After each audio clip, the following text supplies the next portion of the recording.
C'est au centre de séminaire que l'association Terre de Moliatsema avait organisé son premier colloque consacré à la forêt des Landes du Marensin. Ce colloque est le résultat d'une réflexion à partir de questions de nos adhérents. Mais pourquoi on a abattu telle parcelle? Pourquoi on dessouche? Parce que ça fait des paysages absolument lunaires, ces souches sur des parcelles complètement rasées. Et donc, au lieu de répondre finalement au cas par cas, on s'est dit, mais pourquoi ne pas donner une séance d'information la plus objective possible avec des gens qui travaillent dans ce secteur pour que chacun se fasse une idée. Donc, on s'est rapproché de nos élus locaux, de notre maire, qui a trouvé l'idée intéressante, très intéressante, et qui est soumise d'ailleurs au même questionnement par les habitants qui viennent de leur poser des questions sur ces exploitations forestières. Objectif de ce colloque, ouvrir le débat entre le public et les experts présents, afin de mieux comprendre le fonctionnement et les enjeux autour de cette forêt. Il y a déjà quelqu'un un de nos membres qui va faire une présentation globale sur les forêts du monde et les forêts de France, pour faire ensuite un zoom avant sur les forêts des Landes et du Marensin. Et à l'issue de son exposé, il fera intervenir différents experts. Monsieur Benoît Haïms, qui est un gérant forestier des forêts privées.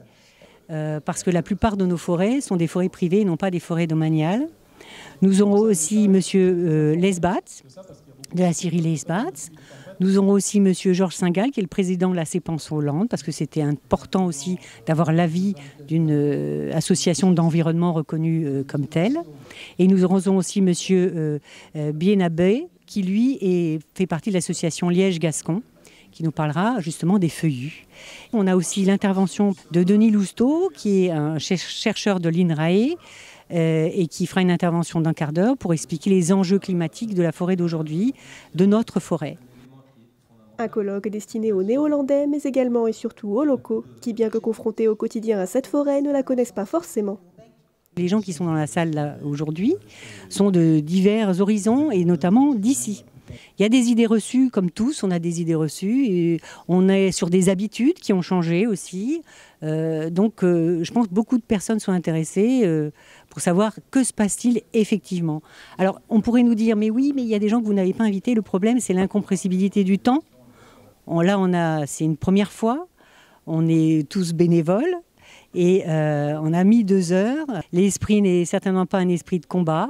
L'esprit est vraiment de travailler tous ensemble pour le bien-être de tous. On apporte des compétences. C'est vrai que moi, je ne suis pas landaise. Et je trouve qu'un regard extérieur, comme dans toute problématique, peut être intéressant pour avancer face à la pression du tourisme aujourd'hui. Il n'est pas question que les gens ne viennent pas. Donc voilà. Et puis quand même un grand merci à Madame Marchand, Aline Marchand, qui nous a permis d'avoir accès à cette salle. Notre budget d'association ne nous l'aurait pas permis. Donc voilà, je tiens à la remercier personnellement.